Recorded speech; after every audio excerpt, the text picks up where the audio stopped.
بسم الله الرحمن الرحيم. السلام عليكم ورحمة الله وبركاته.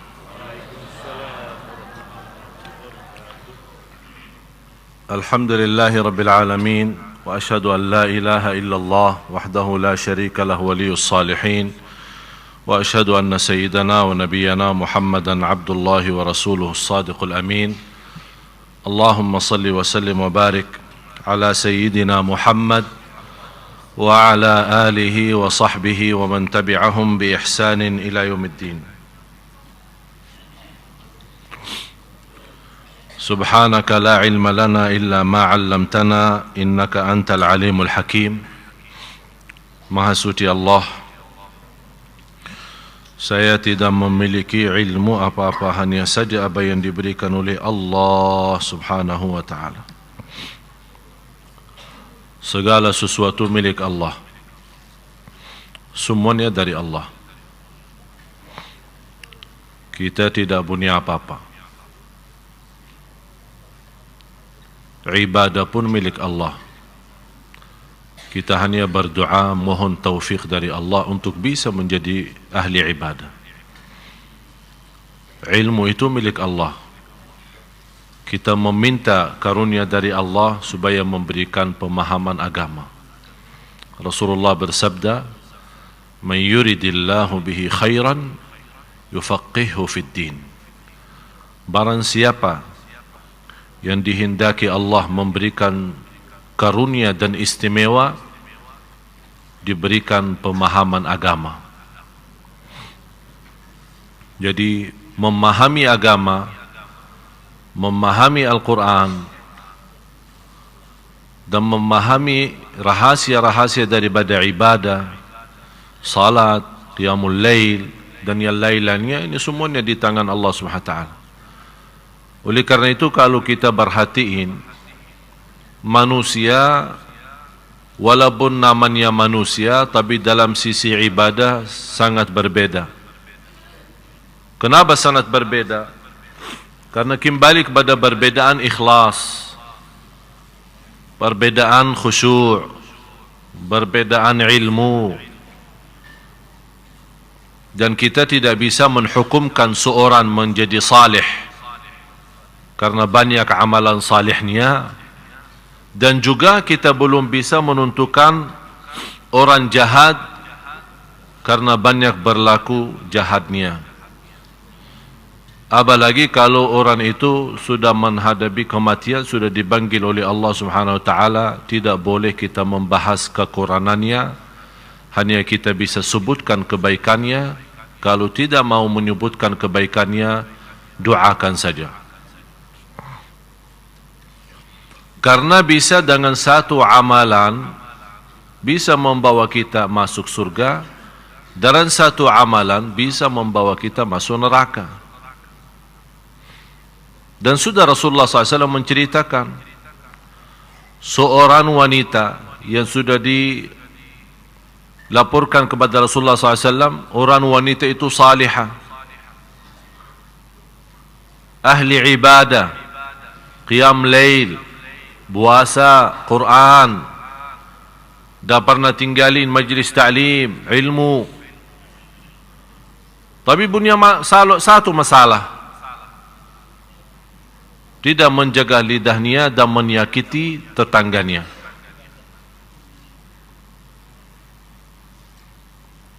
Menyakiti tetangganya dengan lidahnya. Bagaimana ya Rasulullah keadaannya ini? Apa jawab Rasul? Dia masuk neraka.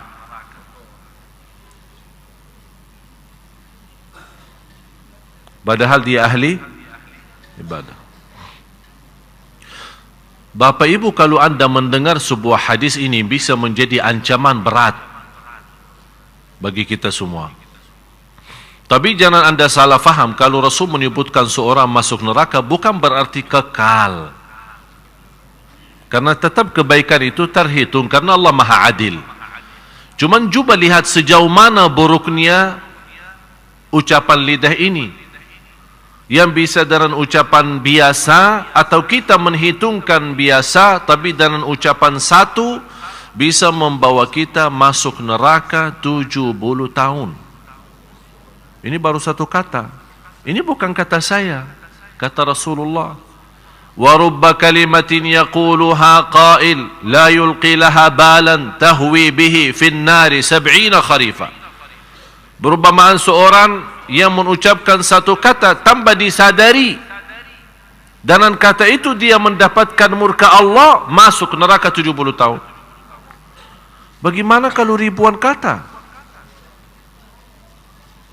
Oleh karena itu orang salih yang sudah menerti ini, dia sangat mengutamakan diam daripada bicara. Karena berbicara jelas-jelas ke neraka.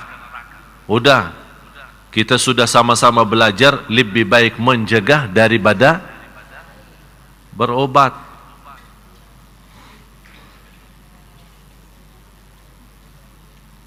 Seorang wanita yang Rasulullah SAW menceritakan, dan saya yakin Bapak Ibu sudah banyak mengerti cerita itu. Seorang wanita ahli ibadah tapi masuk neraka. Gara-gara apa? Gara-gara si ekor kucing. Gara-gara kucingnya aja masuk. Kok bisa gara-gara binatang masuk neraka? Apalagi kalau gara-gara manusia. Gara-gara binatang aja bisa masuk neraka. Kenapa dia masuk neraka? Dia menahan kucing itu, tidak dilapasin, mencari makan sendiri, dan tidak memberikan makan. Ada orang alasan memelihara binatang, malah ternyata dia menyiksa binatang. Gara-gara kucing masuk neraka. Mana ibadahnya, puasanya? Tidak ada. Sebaliknya, coba lihat karunia Allah. Jadi Bapak Ibu, masalahnya bukan masalah banyak ibadah atau sedikit ibadah. Sebagaimana di hadis yang sahih, Rasul menceritakan cerita wanita dari Bani Israel. Tidak punya kebaikan sama sekali. Malah dikenal wanita ini zina. Tak pernah punya kebaikan. Karena habis dia minum air, kemudian begitu dia turun dari sumber air, dia bertemu dengan ekor anjing yang lagi keluarin lidahnya, memberikan tanda haus.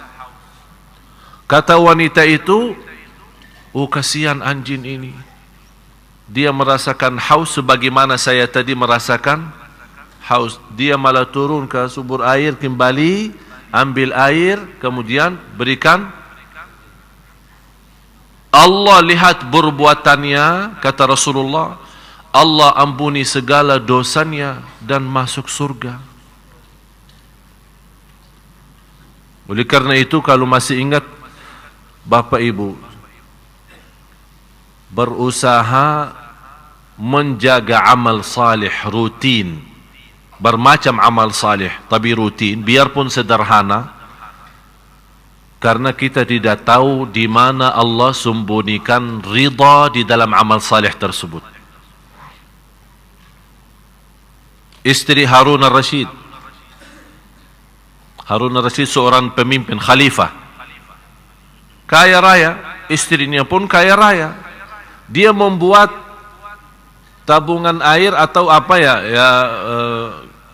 di kota Makkah untuk jamaah haji. Jamaah haji. Juga berapa banyak yang harus disediain air minum, air apa semua untuk jamaah haji. Begitu beliau dalam cerita sejarah-sejarah, seorang anaknya pernah melihat mimpi sesudah ibunya meninggal. Melihat mimpi dan dia bertanya sama ibu, bagaimana ibu keadaanmu? Kata ibu, alhamdulillah Allah sudah ridha. Anaknya otomatis tanya, ibu, Allah ridha kepada ibu karena perbuatan bersediain minum air untuk jamaah haji yang begitu amalan besar dan dahsyat? Kata beliau, bukan.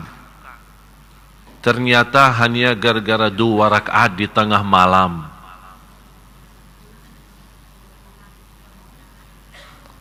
Jadi masalahnya bukan amalan kita kadang-kadang merasa diri aku sudah membangun masjid yang terbagus sedunia. Belum tentu ini yang bawa masuk surga, tapi bisa menyentuh kepala anak yatim dan rasa kasih sayang membawa kita masuk surga. Jadi masalahnya Bapak Ibu, jangan Anda menghitungkan amalan kita sama Allah, tapi yang kita jaga adalah ridha Allah. Bagaimana kita bisa berjuang supaya dapat ridha Allah itu.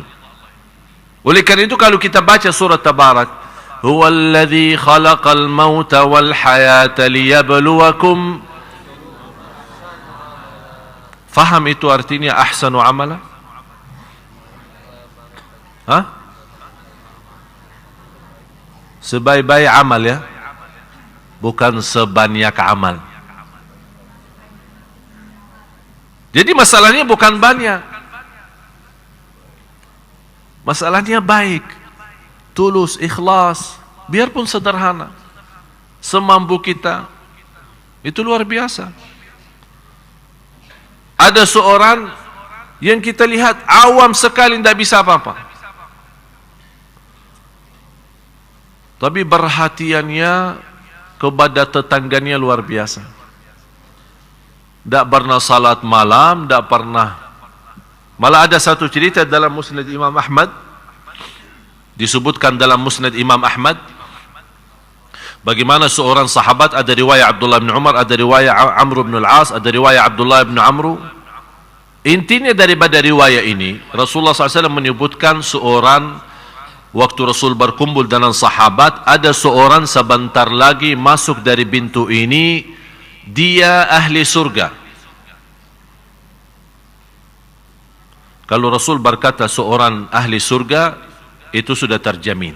Karena yang berhak untuk menentukan siapa ahli surga dan siapa ahli neraka hanya dua, Allah dan Rasulnya. Di hari yang kedua, sahabat berkumpul juga sama Rasul, dan kata Rasul, sebentar lagi dari pintu ini akan masuk seorang dari ahli surga. Dia ahli surga. Ternyata orang yang datang kali ini sama yang dia sendiri. Di hari yang ketiga munculnya orang juga yang sama. Di antara sahabat yang mengikuti. Tapi orang itu tidak mendengar apa kata Rasul. Dia ahli surga. Begitu beliau keluar, diikutin sama seorang sahabat. Ada riwayat Abdullah bin Umar, ada riwayat Amr bin As, ada riwayat Abdullah bin Amru. Diikutin. Dan minta ninap di rumahnya. Diizinkan minta ninap di rumahnya. Ninap di rumahnya. Tapi dia ninap di rumahnya, dia mau tahu. Coba lihat Bapak Ibu, saya mengambil pelajaran dari cerita ini. Begitu semangatnya sahabat mencari amalan-amalan, berlomba-lomba, sungguh-sungguh, mana amalan yang bisa mendapatkan ridha Allah. Sampai dia tinggalin keluarganya, tinggalin urusan, mau ninap di rumah orang, dia mau tahu kelebihannya apa sampai dapat 3 kali disebut ahli surga oleh Rasulullah. Akhirnya ikut, malah orangnya tidur. Sahabat nitip, melihat ini tidur apa enggak. Malah sahabat ini tidak tidur. Sepanjang malam tidak ada salat malam. Besoknya tidak ada puasa. Diikutin selama 3 hari. Kok ini kayaknya kelihatan biasa-biasa aja sih. Salat malam tidak ada, puasa pun tidak ada. Ya, berarti saya harus tahu. Ini penasaran kan? Akhirnya bertanya, begini, apa sih amalan ente? Soalnya saya dengar Rasulullah 3 kali sebut ente ahli surga. Jadi kalau kita melihat dari sisi bahasa, aku aja yang capek. Sudah qiyamul lail, baca Quran, puasa setiap hari, Rasul sudah sebut saya ahli surga. Ente apa sih?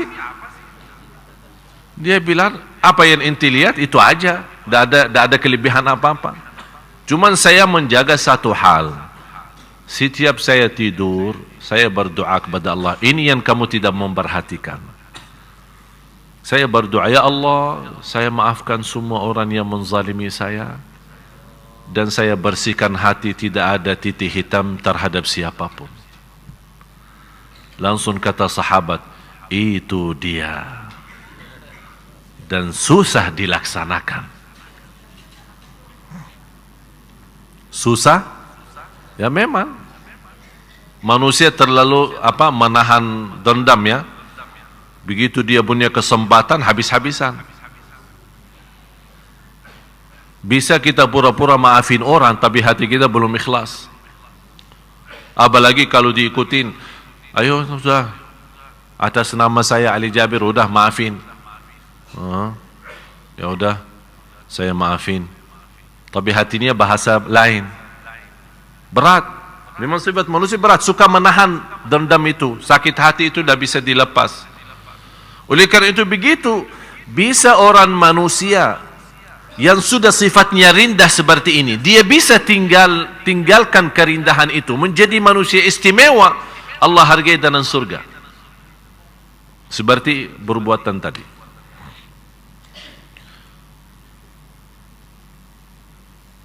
Ada seorang ulama tinggal di luar kota Madinah. Ulama besar di kota Riyadh, ibu kota Arab Saudi. Melihat mimpi Rasulullah SAW. Ada seorang di Madinah, Rasul sebutkan, ada seorang di Madinah, dia termasuk orang paling suci di kota Madinah. Dan doanya makbul. Kalau ketemu dia, minta didoakan. Ternyata yang disebut oleh Rasulullah SAW, guru saya. Beliau masih hidup sampai sekarang. Usianya hampir 100. Tapi coba bayangkan Bapak Ibu, 88 tahun dah pernah lewat takbirah pertama di masjid.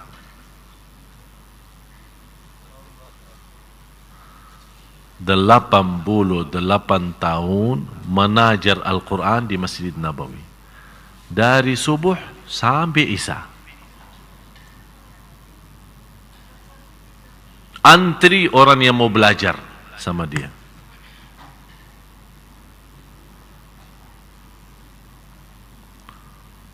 Fantas Rasul sebutkan orang itu, disebut oleh Rasul makbul doanya dan orang paling suci di kota Madinah.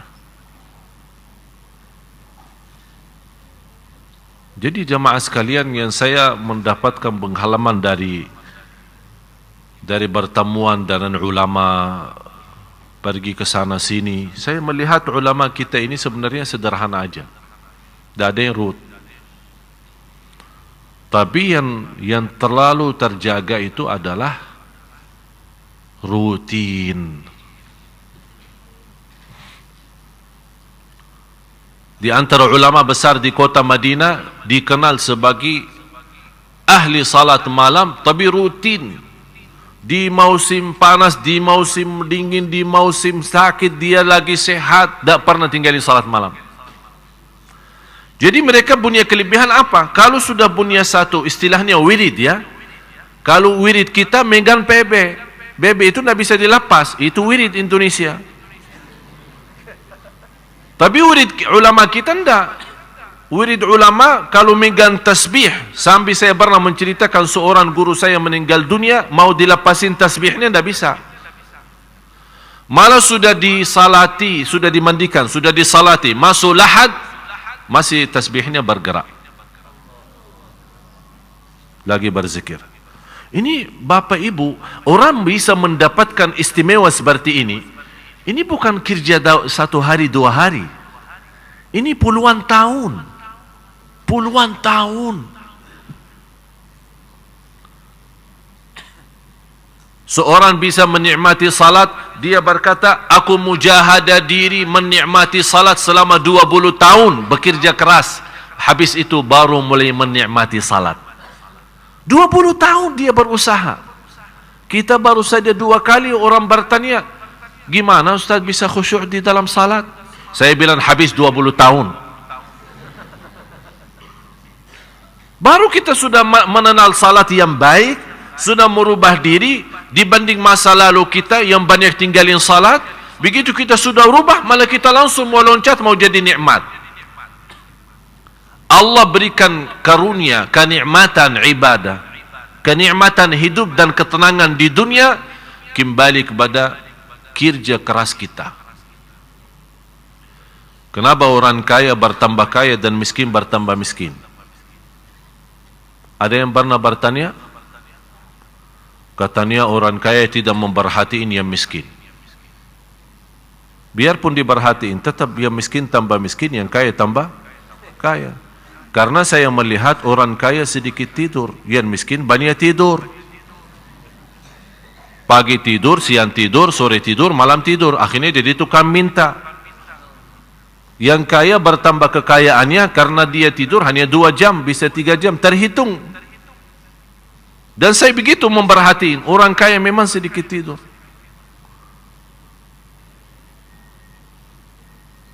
Berarti Allah adil. Bukan hanya urusan agama, ibadah, ada juga urusan dunia. Yang bekerja keras dapat. Ada tiga poin. Barang siapa yang korbankan 3 poin akan dapat rahasia sesuatu. Waktu, habiskan waktu. Yang kedua, tenaga dan fikiran. Yang ketiga, harta. Untuk ibadah, dapat rahasia ibadah. Untuk Quran, dapat rahasia Al-Quran. Contoh apa? Habiskan waktu sama Al-Quran. Mohon maaf Bapak Ibu, kalau kita hitung waktu sama Al-Quran, tolong Bapak Ibu tanya diri sendiri. Berapa jam sih saya baca Quran dalam sehari? Dibanding jam tidurnya, dibanding jam kerjaannya, dibanding banyak hal yang TV-nya. Salah satu musibah besar di Indonesia BB, HP ini. Sekarang di luar BB ada sekarang, kalau BB apalagi kalau yang banyak di BB kita, mungkin kadang-kadang suka lobet atau lembat, jadi kadang-kadang kita malas kan. Sekarang lebih parah lagi WhatsApp, WhatsApp. Wih, salah satu nikmat bagi saya dari Allah, sudah mau masuk 3 bulan saya dah megang HP. Nikmat ternyata. Nikmat luar biasa. Zikir tenang, salat tenang. Dulu casnya habis. Casnya mana? Oh, ketinggalan. Astaghfirullahaladzim. Tolong minta tolong. Ada cas enggak? Cas apa? Nokia? Enggak. Saya punya BB. Enggak ada. Saya cuman ini. Model BB apa? Yang baru atau yang lama? Oh, yang baru. Oh, maaf, saya yang punya yang lama. Pusing. Urusan casnya, urusan baterainya, urusan. Sampai waktu itu saya masih ingat. Punya baterai 3. Saking tidak bisa lepasin HP, banyak urusan, banyak telepon-teleponan, SMS-an, BB.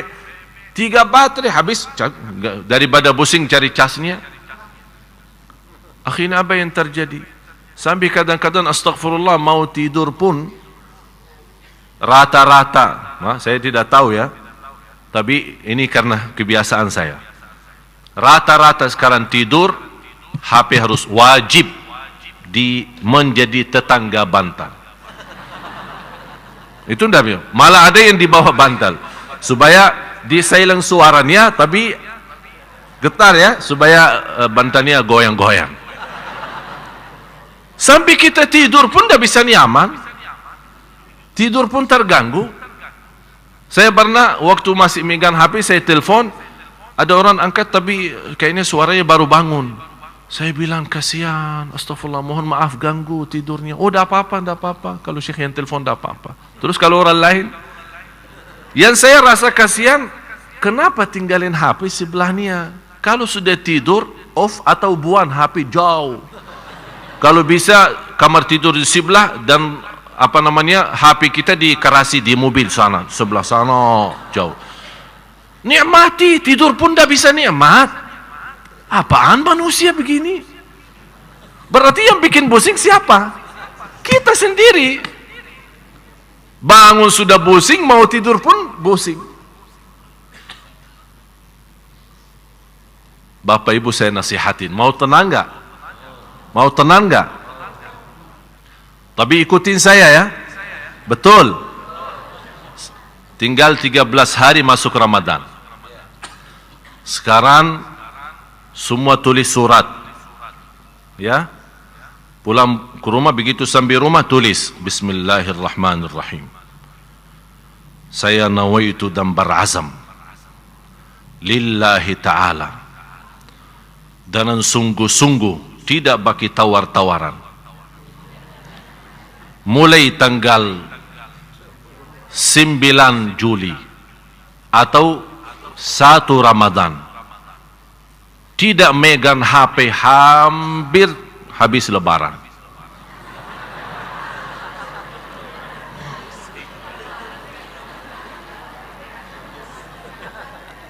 Siap enggak?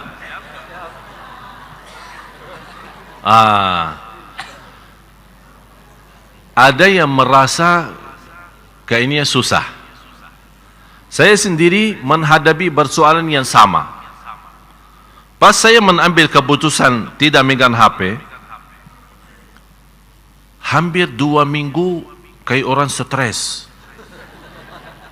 HP-nya mana ya? Siapa yang telepon? Yang BB siapa? Yang SMS siapa? Ada berita baru enggak? Jadi 2 minggu pusing. Masih saya serahkan kepada asisten saya yang urus melayani jamaah soal pertanyaan. Nanti dia kumpulin pertanyaan, saya jawab, dibalas lagi. Saya selalu ini. Sambil kata beliau, udahlah daripada tanya terus, megang aja HP-nya. 2 minggu betul-betul stres. Tapi subhanallah sudah berusaha membiasakan diri. Sekarang kalau megang HP malah stres. Bukan jauh dari HP, justru tenang. Masuk rumah, keluar rumah, dah mau tahu. Seperti hidup sendiri. Memang hidup sendiri, mati sendiri, masuk kuburan. Udah nikmati aja sendiri. Kenapa pusing? Masa juga HP-nya mau dibawa ke lahat? Oleh karena itu saya mohon supaya Ramadan ini menjadi indah.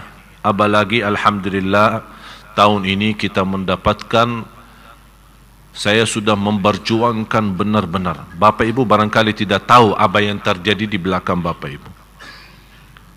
Tapi saya berjuangkan setengah mati untuk Sunda Kelapa, terutama jamaah Bapak Ibu.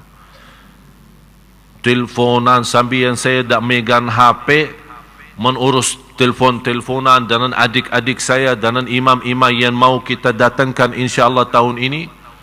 Proses keputusan mencairkan uang tiket aja, minta ampun susahnya. Alhamdulillah mengambil keputusan dari bantuan sana, bantuan sini, apa yang ada rezeki, udah mengambil keputusan mencairkan uang tiket. Biar Bapak Ibu tahu, uang tiket aja sudah melebihi 300 juta. Alhamdulillah tahun ini habis 3 bulan mati-matian untuk mendatangkan seorang imam yang pernah Bapak Ibu menikmati 2 bulan lalu waktu kita i'tikaf. Karena ada imam suaranya sudes kan? Alhamdulillah tahun ini kita mendapatkan karunia Allah, beliau akan datang 5 hari pertama. Saya harap 1 bulan. Dia bilang karena antum mana kasih 5 hari. Dan demi saya alhamdulillah beliau menolak undangan kerajaan Malaysia. Saya bilang Indonesia, dah usah Malaysia. Indonesia aja. Beliau cuba bayang dari mana kita datangkan. Beliau punya acara di London, Inggris. Saya bilang saya yang tutupin. Mau hatta dari mana, mau dari ujung Afrika tetap datang ke Indonesia. Urusin visahnya sampai saya hadap langsung karena disulitkan sama imigrasi, saya langsung naik Menteri Hukum dan HAM untuk urusan visahnya. Alhamdulillah dapat diurus visahnya, langsung disegerakan visahnya, disegerakan tiketnya, datang dari London, Dubai, Jakarta, nanti balik lagi. Karena beliau ada ini, diminta. Seluruh dunia minta beliau jadi imam. Karena beliau suaranya luar biasa. Sudes. Kalau mau tahu Sudes, tapi bukan yang asli ya. Ini orangnya. Yang berkenan suka buka website ya. Ingin mau tahu suaranya lebih ini yang belum sempat kemarin di sini, silahkan buka di YouTube maupun di Google. Syekh Sa'ad Nu'mani, Syekh Sa'ad S-A-A-D Nu'mani, N-O-I-M ya, Nu'mani ya, Nu'mani. Silahkan buka. Dan kita umumkan sekalian ini pendaftaran yang ingin daftar SMS Center yang ingin menggabung dengan kami dalam program ke depan supaya anda setiap hari bisa dapat belajar, bisa dapat hikmah, bisa dapat info-info sesuai kegiatan kita, termasuk program-program imam-imam di mana saja, ada yang di Sunda Kelapa, ada yang di Makassar, ada yang juga akan dikelilingi beberapa masjid. Alhamdulillah tahun ini Bapak Ibu, karena saya menyampaikan ribuan terima kasih. Mohon maaf saya tidak sebutkan satu persatu Bapa dan Ibu yang telah membantu untuk mendatangkan imam-imam, terutama Baksa Mahmud, kemudian keluarga-keluarga dan jamaah-jamaah Sunda Kelapa. Alhamdulillah, dan rezeki insyaAllah 100% tidak ada yang salah guna kita salurkan. Alhamdulillah tahun ini kita berhasil mendatangkan 10 imam. Coba bayangin, buat apa saya pusing mendatangkan imam? Ini bukan main Bapak Ibu, kita datangin imam itu bukan main. Urusin makanannya aja pusing, karena mereka tidak bisa makanan Indonesia. Masa setiap hari buka puasa nasi padang? Jadi ini harus terkontrol semua. Makanan mereka, tempat ninapan mereka, mobil yang mengurus mereka ke sana kemari. Ini semua tanggung jawab saya. Alhamdulillah tahun ini dengan bantuan Bapak Ibu, ada yang ikhlasin infaknya, ikhlasin sedekahnya, ini semua kita bisa mendatangkan imam-imam. Dan Alhamdulillah Baksa sendiri sudah membantu hampir 130-an juta dari Baksa sendiri untuk mendatangkan. Dan insyaAllah di Masjid Sunda Kelapa ini ada 2 imam menetap selama 30 hari sama adik saya Syekh Muhammad, kan semua kenal. Ada satu lagi imam baru. Terus yang lain itu Syekh Sa'ad Nu'mani 5 hari pertama. Nanti ada juga imam Qiblatain. Alhamdulillah tahun ini beliau berkenan hadir. Jadi kita insyaAllah ada imam-imam yang kita menetapkan di Jakarta, ada yang di sini, ada yang akan nanti salat malam ada yang di Atin, ada yang di BI, ada kita atur nanti lewat anda berdaftar lewat SMS Center, insyaAllah anda dapat. Bapak Ibu kalau mulai daftar, biasa akan terpotong biaya pulsa, tapi biaya biasa ya, biasa SMS. Biasa kalau SMS ke mana kan ada yang 100, ada yang 500, atau ya berapa ya. Pokoknya biasa, tidak ada biaya kelebihan untuk kami ya, hanya daftar biasa. Tapi begitu selanjutnya, anda akan terima SMS secara free. Tidak akan terpotong apa-apa. Semua aktivitas, dakwah, jadwal, program, agenda, kemana, di mana saya isi, anda bisa nikmati lewat SMS, mendapatkan kesimpulan daripada tausiah kita, ceramah-ceramah. Ada juga kalau anda ingin bertanya, di situ kalau anda yang SMS, tetap akan kena biaya SMS biasa. Biaya biasa sebagaimana kita SMS hari-hari kita. Jadi silahkan yang berkenan daftar lewat SMS Center ini, insyaAllah bisa bermanfaat banyak. Alhamdulillah sudah sementara, karena baru hari ini kita aktifin, malah Alhamdulillah sudah lebih dari 250 orang sudah daftar. Yang saya harap semakin banyak jamaah kita, insya Allah ini akan menjadi bermanfaat. Karena banyak ke depan masih ada banyak program. Dan di situ yang berkenal lewat SMS, mendaftarkan diri sesuai data-data yang terisi, mendaftarkan diri menjadi anggota jamaah maupun remaja, terutama saya fokuskan kepada remaja, laki-laki maupun perempuan, karena kita ke depan banyak aktivitas untuk kantoran, kampus-kampus dan pesantren dan sekolah-sekolah yang memerlukan banyak tenaga dari sisi anak-anak kita, teman-teman kita dari remaja, supaya insya Allah aktivitas kita ke depan menjadi salah satu yang memakmurkan insya Allah kota Jakarta, terutama supaya insya Allah diselamatkan oleh Allah dari segala bala dan musibah. Inilah bersatuan berjuangan kita bersama, insya Allah banyak akan bisa menjadi bermanfaat. Dan selalu saya berkata, hiduplah bermanfaat. Kalau tidak bisa menjadi bermanfaat, lebih baik mati. Mau hidup atau mati? Hah? Jangan bilang mau hidup. Saya mau menjadi berguna. Kalau memang berguna mati, ya udah mati aja. Ada orang memang dia manfaatnya mati, menjadi barunya manfaat buat orang lain. Siapa itu? Orang zalim. Orang yang zalim, orang jahat yang tidak punya kebaikan sama sekali, begitu dia mati menjadi manfaatnya banyak untuk umat, untuk manusia, untuk tetangga, untuk yang lain-lain. Jadi silahkan yang ingin daftar, mudah-mudahan insya Allah menjadi bermanfaat. Menjadi insya Allah Bapak Ibu bisa Anda menuliskan nama Anda sebagai orang yang insya Allah terlipat namanya di hadapan Allah, seorang yang memperjuangkan agama Allah Subhanahu Wa Taala. Terutama ini sering saya terima pertanyaan, apalagi yang kemarin-kemarin itu soal nisfu Sya'ban, dibermasalahkan, diributkan, saling menyesatkan, saling membid'ahkan. Ada masjid mau membawa acara i'tikaf atau salat malam nisfu Sya'ban, ada yang tidak mau, katanya bid'ah. Banyak soalan-soalan itu yang saya heran aja, karena memang hal-hal seperti ini tidak ada contohnya dari Rasul. Tapi harus Bapak Ibu fahami ini menjadi kaidah buat Anda semua ya. Tidak menjadi dasar amalan ibadah kalau tidak dicontohkan oleh Rasul. Itu belum tentu jadi dasar. Maksudnya apa? Misal Anda berbuat sesuatu, kalau Anda bertanya Rasul lakukan atau tidak, kalau Rasul tidak melakukan, belum berarti tidak boleh Anda lakukan. Ini harus difahami. Kenapa? Yang tidak boleh dilakukan bukan sesuatu yang sudah dilakukan oleh Rasul. Banyak hal Rasul tinggalkan, bukan berarti tidak boleh kita lakukan. Contoh, tarawih.